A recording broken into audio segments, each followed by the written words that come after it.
2025년 9월 7일 이번 주 하나님께서 주시는 말씀은 누가복음 2장 28절, 29절 두 절의 본문을 가지고 시므온의 목적 그리고 하나님의 목적이라는 제목으로 말씀을 나누기를 원합니다. 저의 그 두 딸이 다 이제 매일 성경 구절을 한 구절씩 암송을 하고 있습니다. 그 중에서 첫째 딸 아이가 성경을 암송하는 이유가 있어요. 그게 뭐냐면 저랑 약속한 게 있는데 2026년 말까지 성경을 매일 한 구절씩 암송하면 2027년도 저희 딸아이가 초등학교 5학년 되는 2027년도에는 스마트폰을 사주기로 약속을 했기 때문에 그렇습니다. 자, 앞으로 한 1년 좀 넘게 남았죠. 이 기간 동안에 성경을 하루에 한 구절씩 암송을 하면 스마트폰을 사준다라고 약속을 했던 거죠. 자, 그러면 저희 딸의 목적은, 저희 딸이 성경 구절을 암송하는 목적은 스마트폰을 구매하는 것이 목적인 거죠. 스마트폰을 구매하기 위해서 성경을 암송하는 겁니다. 그런데 저의 입장에서는 스마트폰은 목적이 아니고 도구이고 수단인 것이죠. 무엇을 위한 도구이자 수단인가요? 바로 저희 딸 아이가 하나님의 말씀, 성경 말씀을 암송하기를 원하는 그 마음, 그것 때문에 스마트폰을 도구로서, 수단으로서 사용하는 것이죠. 제가 원하는 건 뭐죠? 우리 딸 아이가 성경 암송을 통해서 하나님의 말씀을 더 깊이 이해하고 하나님과 더 가까워지고 하나님과 동행하는 하나님의 사람으로 우리 딸이 자라가기를 바라는 마음에서 그렇게 하는 거죠. 자, 이런 것처럼 하나님의 목적과 우리의 목적이 다를 때가 있습니다. 자, 오늘 말씀의 제목이 시므온의 목적 그리고 하나님의 목적인데, 하나님의 목적, 하나님의 시므온을 향한 목적은 무엇이었냐면, 하나님은 시므온과 일평생 동행하기를 원하셨던 거죠. 그 일평생 동행이라는 임마누엘의 그 축복을 안겨주기 위해서 하나님은 각자의 인생에 적합한 삶의 목적을 만들어 주신다라는 것이죠. 오늘 이 본문에서는 시므온에게 적합한 삶의 목적을 만들어 주셨던 것이죠. 시므온의 삶에 적합한 그 삶의 목적은 무엇이었습니까? 즉 삶의 방향은 무엇이었습니까? 그것은 바로 누가복음 2장 29절이죠. 자, 29절에 뭐라고 되어 있어요?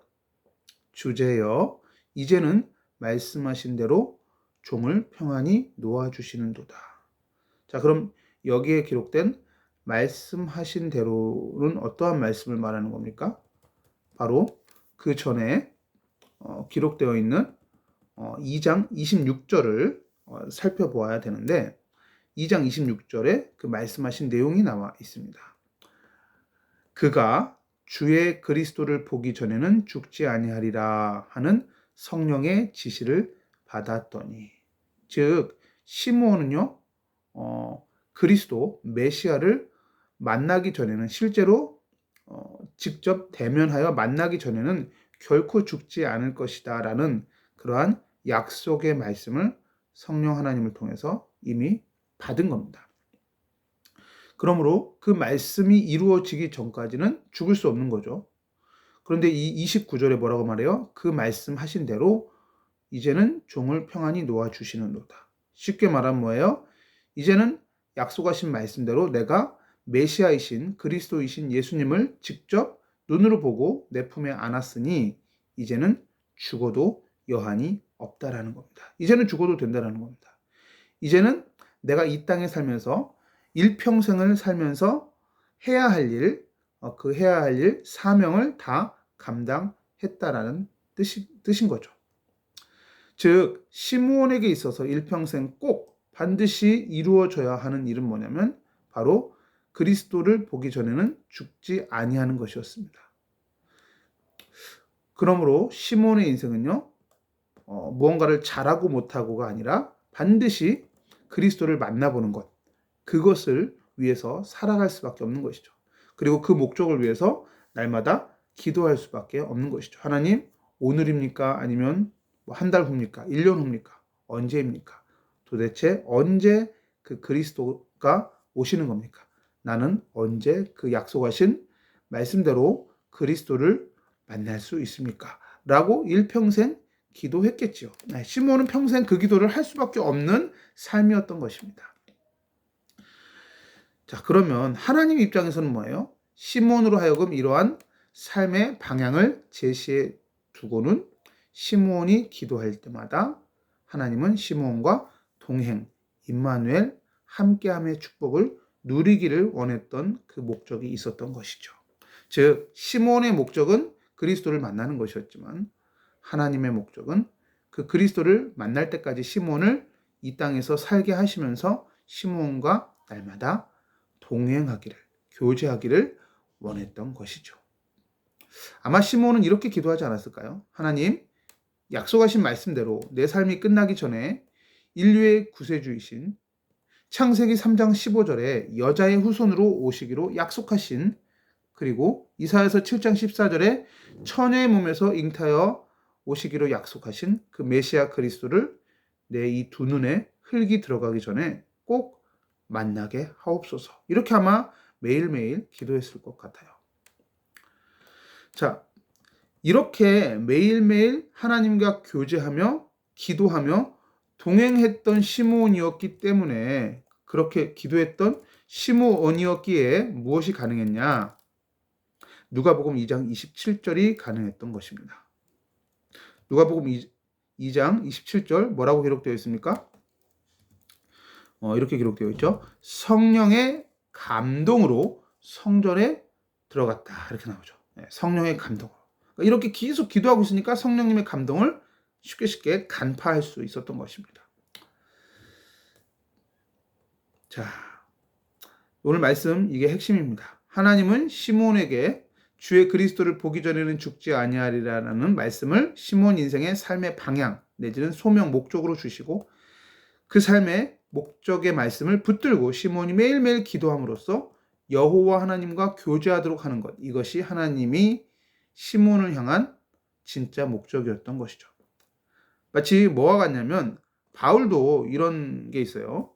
자, 바울은 이렇게 말합니다. 사도행전 20장 24절에 내가 달려갈 길과 주 예수께 받은 사명 곧 하나님의 은혜의 복음을 증언하는 일을 마치려 하면은 나의 생명조차 조금도 귀한 것으로 여기지 아니하노라. 자, 사도 바울에게 있어서 일평생 달려가야 할 길과 사명은 뭡니까? 바로 하나님의 은혜의 복음을 증언하는 일이었습니다. 이 하나님의 은혜의 복음을 증언하는 일을 감당하려면 사도 바울은 하나님과 깊은 교제를 하지 않을 수가 없는 것이죠. 왜냐하면 하나님의 은혜 없이는 영혼 구원의 사역을 감당할 수 없으니까 말이죠. 그러면 하나님 입장에서는 뭐죠? 바울에게 이 은혜의 복음을 증언하는 일을 맡겨두시고 하나님은 정작 무엇이 목적이었던 것이죠? 바울이 하나님을 붙들고 하나님 말씀을 붙들고 기도하며 하나님과 교제하는 것, 그 자체가 하나님의 바울을 향한 진짜 목적이었을 수도 있는 것이죠. 고린도전서 1장 9절은 이렇게 말하죠. 너희를 불러 그의 아들 예수 그리스도 우리 주와 더불어 교제하게 하시는 하나님은 미쁘시도다. 그죠? 하나님은 우리에게 뭘 원하신다고요? 교제하기를 원하십니다. 어떤 면에서는요, 전도 선교 하나님께서 후다닥 하실 수도 있지 않겠어요? 돌을 들어서도 이스라엘 백성으로 만들어 주실 수 있는 분인데, 그죠? 그런데 그 전도 선교의 일을 우리에게 함께 하자고 맡겨주신 것이죠. 자, 이삭도 그렇습니다. 창세기 24장 63절에 보니까 이렇게 말하고 있어요. 이삭이 저물 때 들에 나가 묵상하다가 눈을 들어 보매 낙타들이 오는지라.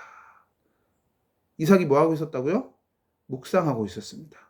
자, 이삭 입장에서 보면 하나님의 말씀을 깊이 묵상하다 보니까 어떤 일이 일어나요? 눈을 들어 낙타들이 오는 걸 보았는데 그 낙타들과 함께 누가 같이 왔죠? 리브가가 같이 왔습니다. 그러니까 어떻게 생각할 수 있어요? 이삭 입장에서는 내가 하나님의 말씀을 깊이 묵상하니까 하나님이 나에게 배우자의 응답도 주시는구나. 아, 내가 이렇게 하나님 말씀 묵상 열심히 했더니 영육간의 축복을 받는구나 라고 생각할 수 있죠. 우리는 다 이렇게 생각합니다. 대부분 다 이렇게 생각합니다. 내가 신앙생활 열심히 했더니, 내가 기도 많이 했더니, 내가 말씀 열심히 읽었더니, 내가 예배 착실하게 참석하고 예배 잘 드렸더니, 11조 헌금 잘 했더니 하나님 앞에서 영육간의 축복을 받는구나. 이렇게 생각을 합니다. 그렇지만 하나님의 진정한 의도, 목적은 무엇입니까? 이삭에게는 배우자, 즉 리브가를 구하는 목적, 그 방향을 주시고는 하나님의 목적은 이삭이 묵상하면서 하나님과 교제하기를 원하셨던 것입니다. 그 근거 말씀은 고린도전서 1장 9절이죠. 너희를 불러 그의 아들 예수 그리스도 우리 주와 더불어 교제하게 하시는 하나님은 미쁘시도다. 하나님은 우리를 왜 불러주셨죠? 그의 아들 예수 그리스도와 더불어 교제하게 하시는 목적으로 우리를 부르신 것입니다. 이삭이 배우자를 얻기 위해서라도 그 명분 때문에라도 그 목적 때문에라도 열심히 말씀을 묵상하고 하나님과 교제를 할 테니 하나님께서는 이삭의 배우자를 하나의 명분으로 삼아서 하나님과 이삭이 교제하기를 원하셨던 것입니다. 자, 창세기 22장 7절에서 13절을 보면 이삭의 순양 사건이 기록되어 있죠. 이 본문에서 보면 이삭은 하나님의 살아계심을 너무나 생생하게 체험을 했겠죠. 그죠? 근데 이런 면에서는 어떤 면에서는 기도하지 않더라도 하나님 정말 살아계시구나를 확실하게 이미 체험했습니다. 그러다 보니까 어떤 면에서는 내가 하나님 믿으니까 하나님 살아계신 걸 아니까 기도 잘 안 하게 되는 그러한 오류에도 빠지게 될 수 있죠. 근데 하나님은 이삭이 하나님의 존재를 인정하고 믿는다고 해서 하나님과 교제하는 것을 안 하는 것을 원하지 않습니다. 하나님은 여전히 이삭이 하나님의 존재를 인정함과 동시에 여전히 그 하나님과 계속 교제하기를 원하셨던 것이죠. 그러므로 하나님께서는 이삭에게 기도할 수밖에 없도록 계속해서 일종의 명분 내지는 일종의 어떤 사건 또는 어떠한 상황을 계속 만드시는 거죠. 그래서 어떤 상황을 만드신 거예요? 이삭이 결혼이 안 되는, 그죠? 결혼하기가 너무 어려운 상황을 만드신 거죠. 그래서 하나님께 간절히 기도하도록 만드시는 겁니다. 자, 이제 결혼을 했습니다. 이삭과 리브가가 결혼을 했는데, 그 다음 또 어떤 문제가 발생해요? 창세기 25장 21절에 뭐라고 나와요? 이삭이 그의 아내가 임신하지 못하므로 그를 위하여 여호와께 간구하며 여호와께서 그의 간구를 들으셨으므로 그의 아내 리브가가 임신하였더니. 이 말을 바꿔 해석하면 무슨 말이죠? 하나님께서 리브가가 임신하는 것을 막으신 거예요. 왜요? 그렇게 해야 이삭이 여호와 하나님께 한 번이라도 더 기도하지 않겠습니까? 아까도 분명히 말씀드렸던 것처럼 이삭은 이미 하나님의 임재에 대해서 너무나도 확실하게 경험을 했어요. 순양 사건을 경험했잖아요. 내가 죽을 뻔했는데, 그죠? 하나님이 나타나셔서 찾아오셔서, 그죠? 준비된 순양을 보여주시면서 이삭을 죽이지 말라고 했던 그 스토리를 너무나도 생생하게 기억하고 있습니다. 그래서 이삭은 어떤 면에서는 기도하지 않아도 하나님의 존재를 인정합니다. 그러니까 오히려 역설적으로 기도를 안 할 수가 있는 거예요. 하나님은 그걸 원하시지 않는 거죠. 하나님은 여전히 이삭이 기도하면서 하나님과 교제하기를 원하십니다. 그래서 소소하게 계속 문제들을 주시는 거죠. 그러한 소소한 문제들을 가지고 하나님께 매어 달리기를 원하셨던 겁니다. 자, 우리 좀 이렇게 한번 생각해 보세요. 우리가 모든 일이 척척 수월하게 잘 풀리면 우리가 하나님께 기도하겠어요? 그죠? 그래서 하나님은 우리에게 기도할 명분을 주시는 겁니다. 기도할 제목을 주시는 거죠. 그렇게 해야 우리가 기도하니까요. 그렇게 함으로써 하나님은 우리를 향해서 뭘 원하시는 거예요?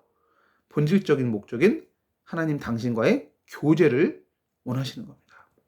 시므온의 예에서도 그랬고요. 바울의 예에서도 그랬고요. 이삭의 예에서도 그렇습니다.